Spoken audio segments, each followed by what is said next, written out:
takže byť a či nebyť. No povedz, ale ešte predtým, než odpovieš, sám seba sa spýtaj. Ktorá je biela, ktorá čierna, kedy je deň a kedy noc, kde je ráj, kde je peklo, ako je dobre, ako zle, prečo áno, prečo nie, čo je začiatok, čo koniec, to som ja, to si ty. Ja teraz pýtam sa, byť či nebyť, byť či nebyť, ako nekonečná dilema.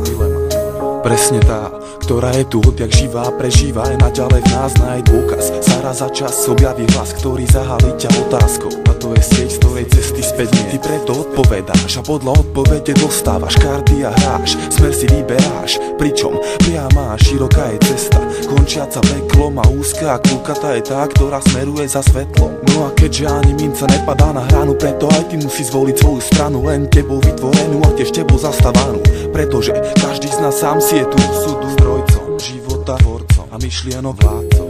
Druhý môže ti byť radcom alebo zradcom, pretože tu každý má to svoje, no a väčšinu absolútne nezaujíma tvoje. To sú presne tie zdroje, kvôli ktorým život predstavuje neustále boje. A to nejsú iba moje paranoje, ale obrovské bludisko, východisko blízko. Ja neopustím boisko, pokým ty sám pravdu nespoznáš, neuznáš, že to, čo rozdáš, daruješ, patrí ti viac ako všetko, čo zoberieš, ale aj tak vždy len podľa seba vyberieš. Sám dileme odpovieš, no a preto je svet presne taký, aký si ho vytvoríš. No a tak mal by si to už konečne začať chápať, oči si otvárať a od zaboru klad rozoznávať a ľudí od ľudí rozpoznávať. Keď tak učiníš, zistíš, že klopeš na dvere a pritom len ty sám máš kľúč. No tak sa vo viere daj po smere k vyššej sfére, s odvahou, s ktorou svetelný lúč vybere sa hrdo krutou temnotou v každej jednej diere, v každej jednej diere, v každej jednej diere.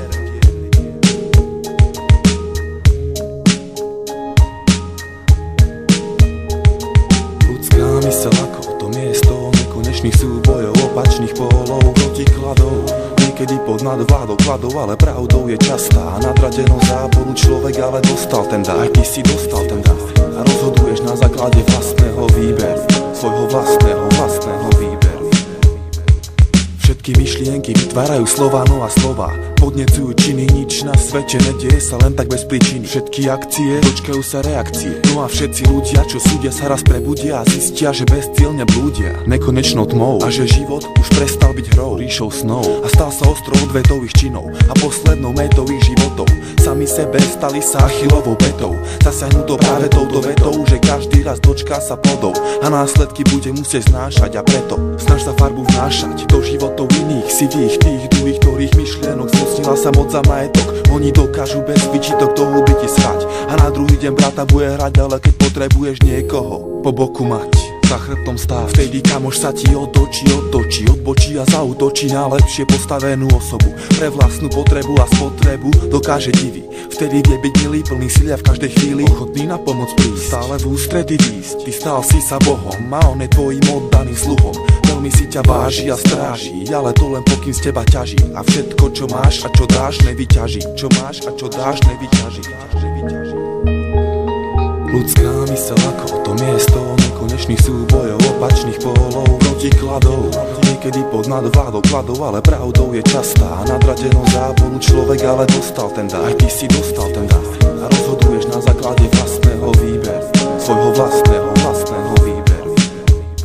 Takže tu a teraz pýtam ťa do vyššej ríše, ďaleko za hranicami skutočnosti, svet bez rozdielností, ktorý bol vytvorený za účasti predstavivosti dvoch bytostí, ktorým ale vypomohla fantázia, vrcholná dimenzia človeka a vďaka nej preniká tu teraz do vašich uší a duší invázia pravdy, explózia slov, ktoré prekonali hradby, vystavané myslou a stali sa zmyslom, podstatou vašich životov a tiež aj príčinou činov, ktoré postupne vykryštalizovali do spolupráce, kedy spojili sa častice z ulice do ucelenej dvojice diel. Jeden cieľ, a to preskočiť stereotypom vytvorené hranice a nájsť tamto miesto, kde len myšlienka je stavebný kameň, nekonečný prameň a plameň, ktorý dokáže ničiť alebo tvoriť. Musíš zvoliť, čo robiť, hovoriť, ako žiť a vôbec prežiť.